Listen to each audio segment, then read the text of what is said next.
आप सभी को मेरा नमस्कार। आज के लेक्चर में हम बात करेंगे जनरल अवेयरनेस के ऐसे क्वेश्चंस के बारे में जिन्हें कि कंपटीशन एग्जाम का बेस कहा जाता है, क्योंकि इनमें से एक से दो क्वेश्चन आपको हर एग्जाम में देखने को मिल जाते हैं। वीडियो को ध्यान से देखिएगा, ज्यादा लंबा वीडियो नहीं है और मुझे पूरी उम्मीद है कि इस वीडियो से आपको बहुत कुछ नया सीखने को मिलेगा। तो आइए शुरू करते हैं। पर शुरू करने से पहले आप सभी का स्वागत है हमारे education channel GK with GS पर। So let's begin. First question है, वे ठोस जो उच्च तापमान पर विद्युत का वहन करते हैं परंतु न्यून तापमान पर नहीं करते, क्या कहलाते हैं? और इसका राइट आंसर होगा अर्धचालक या सेमीकंडक्टर। अब यदि हम यहाँ अर्धचालकों की बात करें तो अर्धचालक या सेमीकंडक्टर वे पदार्थ होते हैं जिनकी विद्युत चालकता या इलेक्ट्रिकल कंडक्टिविटी चालकों से कम किंतु कुचालक या इंसुलेटर से अधिक होती है। याद रखिएगा ये। अब तापमान बढ़ाने पर अर्धचालक की विद्युत चालकता जो है उसमें बढ़ोतरी होती है या बढ़ती है, वो है वृद्धि होती है उसमें। एग्जाम्पल देखें अगर हम यहाँ अर्धचालकों के, तो एग्जाम्पल है सिलिकॉन, जर्मेनियम और गैलियम, ये सभी यहाँ पर अर्धचालक हैं। नेक्स्ट क्वेश्चन है, डायनेमो किसको परिवर्तित करता है? और इसका राइट आंसर होगा यांत्रिक ऊर्जा को विद्युत ऊर्जा में। अब अगर डायनेमो की बात करें तो डायनेमो का एक जाना पहचाना नाम है जनरेटर। जनरेटर को ही हम डायनेमो कहते हैं। अभी किस सिद्धांत पे काम करता है, इंपॉर्टेंट क्वेश्चन यहाँ बनता है, तो फैराडे के सिद्धांत पर ये डायनेमो काम करता है। अब पहले विद्युत जनरेटर का आविष्कार कब हुआ था? तो 1831 में माइकल फैराडे ने विद्युत जनरेटर का आविष्कार किया था। पहले विद्युत जनरेटर का आविष्कार 1831 में माइकल फैराडे ने किया था। नेक्स्ट क्वेश्चन पे चले, भारत में लिंग अनुपात की गणना कैसे की जाती है? और इसका राइट आंसर होगा ऑप्शन बी, प्रति 1000 पुरुष पर स्त्रियों की संख्या से। 1000 पुरुषों पर कितनी स्त्रियां हैं, इससे लिंग अनुपात पता लगाया जाता है। अब भारत में लिंग अनुपात कितना है? तो भारत में लिंग अनुपात 943 या 943 है 2011 की जनगणना के अनुसार। इसका अर्थ यह है कि 1000 पुरुषों के ऊपर 943 महिलाएं हैं भारत में। अब अगर हम राज्यों की बात करें तो सबसे अधिक लिंगानुपात कहां पर है? केरल में है 1084 महिलाएं 1000 पुरुषों के मुकाबले। इसी तरह से सबसे कम किस राज्य में है? तो हरियाणा राज्य में है 879 1000 पुरुषों के ऊपर। इसी तरह से अगर हम राज्यों को छोड़कर केंद्र शासित प्रदेशों की बात करें तो केंद्र शासित प्रदेश पांडिचेरी में सबसे अधिक लिंगानुपात है 1038 1000 पुरुषों के ऊपर, और वहीं सबसे कम है दमन और दीव में 618 1000 पुरुषों के ऊपर। तो याद रखिएगा इसे आप। नेक्स्ट क्वेश्चन पे चलें, किसी भारतीय राज्य की प्रथम महिला मुख्यमंत्री कौन थी? और इसका राइट आंसर होगा ऑप्शन ए, श्रीमती सुचेता कृपलानी। श्रीमती सुचेता कृपलानी भारत की पहली महिला मुख्यमंत्री थी, और ये किस राज्य की थी? ये उत्तर प्रदेश राज्य की मुख्यमंत्री बनी थी 1963 में। अब अगर हम इनके पारिवारिक जीवन की बात करें तो आचार्य जेबी कृपलानी इनके पति थे। नेक्स्ट क्वेश्चन पे चलते हैं, भारत का पहला उप प्रधानमंत्री कौन था? और इसका राइट आंसर होगा ऑप्शन बी, वल्लभ भाई पटेल। इंपॉर्टेंट क्वेश्चन है। अब अगर वल्लभ भाई पटेल की बात करें तो 1918 में खेड़ा संघर्ष में वल्लभ भाई पटेल ने प्रमुख योगदान दिया था। इसी तरह से बारडोली सत्याग्रह हुआ था जो कि एक किसान आंदोलन था।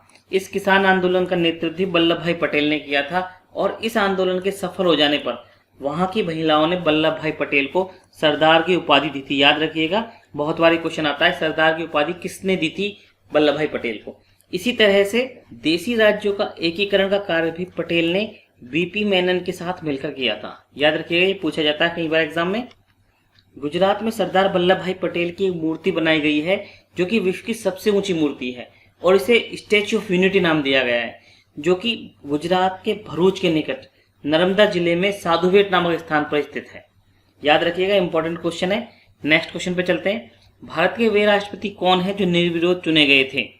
और इसका राइट आंसर है ऑप्शन बी, डॉक्टर नीलम संजीव रेड्डी। अगर डॉक्टर नीलम संजीव रेड्डी की बात करें तो ये भारत के छठे राष्ट्रपति थे, और इनका कार्यकाल था 1977 से 1982 तक, और ये भारत के पहले गैर कांग्रेसी राष्ट्रपति थे। याद रखिएगा, गैर कांग्रेसी राष्ट्रपति डॉक्टर नीलम संजीव रेड्डी थे पहले। इसी तरह से आंध्र प्रदेश के गठन के समय अक्टूबर 1956 में ये आंध्र प्रदेश के पहले मुख्यमंत्री बने थे। नेक्स्ट क्वेश्चन पे चलते हैं, किस गैर संसदीय सदस्य को संसद को संबोधित करने का अधिकार है? और इसका राइट आंसर होगा ऑप्शन ए, भारत का महान्यायवादी या attorney general of India. Attorney general of India Bharat सरकार का प्रथम कानून अधिकारी होता है और अनुच्छेद 88 के तहत संसद के दोनों सदनों को ये संबोधित कर सकता है। नेक्स्ट क्वेश्चन पे चलते हैं। भारतीय स्वतंत्रता के समय भारतीय राष्ट्रीय कांग्रेस के अध्यक्ष कौन थे? और इसका राइट आंसर है ऑप्शन बी, जेबी कृपलानी। फ्रेंड्स, अभी हमने जेबी कृपलानी की बात की थी। ये श्रीमती सुचेता कृपलानी के पति थे। जब भावी प्रधानमंत्री के लिए कांग्रेस में मतदान हुआ था तो उस समय सरदार पटेल के बाद में सबसे अधिक मत इन्हीं मिले थे। कांग्रेस से इस्तीफा देने के बाद में 1951 में इन्होंने विजिल नामक एक साप्ताहिक पत्र निकालना प्रारंभ किया और साथ ही एक राजनीतिक पार्टी बनाई जिसका नाम था कृषक मजदूर पार्टी। इंपॉर्टेंट क्वेश्चन है, ये भी कई बार एग्जाम में पूछ लिया जाता है। नेक्स्ट क्वेश्चन है, वह प्रथम भारतीय कौन थे जो ब्रिटिश हाउस ऑफ कॉमन्स के सदस्य चुने गए? और इसका राइट आंसर होगा ऑप्शन बी, दादा भाई नारोजी। अब अगर हम दादा भाई नारोजी की बात करें तो इन्हें grand old man of India कहा जाता है। इसी तरह से 1901 में इन्होंने एक पुस्तक लिखी थी जिसका नाम था poverty and British rule in India. और दादा भाई नारोजी ने ही 1906 के कलकत्ता अधिवेशन में सर्वप्रथम स्वराज की मांग की थी। बॉम्बे एसोसिएशन की स्थापना भी दादा भाई नारोजी ने 1853 में की थी। तो फ्रेंड्स, यहाँ कई सारे क्वेश्चन कवर हो गए हैं जो कि लगभग एग्जाम में पूछे जाते हैं ये। नेक्स्ट क्वेश्चन है, चोरी चोरा कांड के बाद गांधी जी ने कौन सा आंदोलन स्थगित कर दिया था? और इसका राइट आंसर है ऑप्शन सी, असहयोग आंदोलन। अब अगर इस आंदोलन की बात करें तो ये आंदोलन 1920 में शुरू हुआ था और इस आंदोलन के दौरान गांधी जी ने 1 वर्ष में स्वराज का नारा दिया था। और इसी आंदोलन के दौरान महात्मा गांधी ने केसरे हिंद की उपाधि को वापस कर दिया था। चोरी चोरा कांड की घटना फरवरी 1922 को घटित हुई थी जिसमें कि 21 सिपाहियों को एक भीड़ ने जलाकर मार दिया था और इसी से शुद्ध होकर गांधी जी ने यह आंदोलन स्थगित कर दिया था। यह भी काफी इंपॉर्टेंट क्वेश्चन है। नेक्स्ट क्वेश्चन पे चलते हैं। पुरालेख विद्या का अभिप्राय है और इसका राइट आंसर होगा ऑप्शन बी, शिलालेखों का अध्ययन। इसके अंदर शिलालेखों का अध्ययन किया जाता है। नेक्स्ट क्वेश्चन है, बुद्ध ने अपना पहला धर्म संदेश कहां पर दिया था? और इसका राइट आंसर है ऑप्शन डी, सारनाथ में। अब अगर बुद्ध के प्रथम उपदेश की बात करें तो इसे धर्म चक्र प्रवर्तन का नाम दिया गया है। अब अगर यहाँ राजगृह की बात की जाए तो राजगृह में प्रथम बौद्ध संगति का आयोजन किया गया था। इसी तरह से गौतम बुद्ध को एशिया की रोशनी के नाम से भी जाना जाता है। इंपॉर्टेंट क्वेश्चन है फ्रेंड्स, ये बहुत बार एग्जाम में पूछा जाता है। एशिया की रोशनी गौतम बुद्ध को कहा जाता है। अब अगर यहाँ पाटलिपुत्र की बात करें तो तृतीय बौद्ध संगति का आयोजन पाटलिपुत्र में किया गया था। और अगर हम यहाँ गया की बात करें तो बौद्ध को ज्ञान की प्राप्ति बोध गया में हुई थी। तो यहाँ भी कई सारे क्वेश्चंस कवर होते हैं। आइए नेक्स्ट क्वेश्चन पे चलते हैं। मोहम्मद बिन कासिम ने किस ईस्वी में सिंध पर विजय प्राप्त की थी? और इसका राइट आंसर है ऑप्शन ए, 712 ईस्वी में। नेक्स्ट क्वेश्चन है, चित्रकला की गांधार शैली का सूत्रपात किसके द्वारा किया गया था? और इसका राइट आंसर होगा महायान संप्रदाय के द्वारा।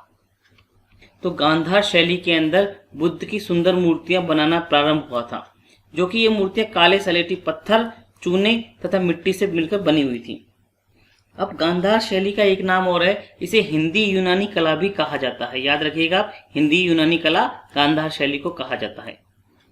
नेक्स्ट क्वेश्चन है, निम्न में से कौन सी धातु मुक्त अवस्था में पाई जाती है?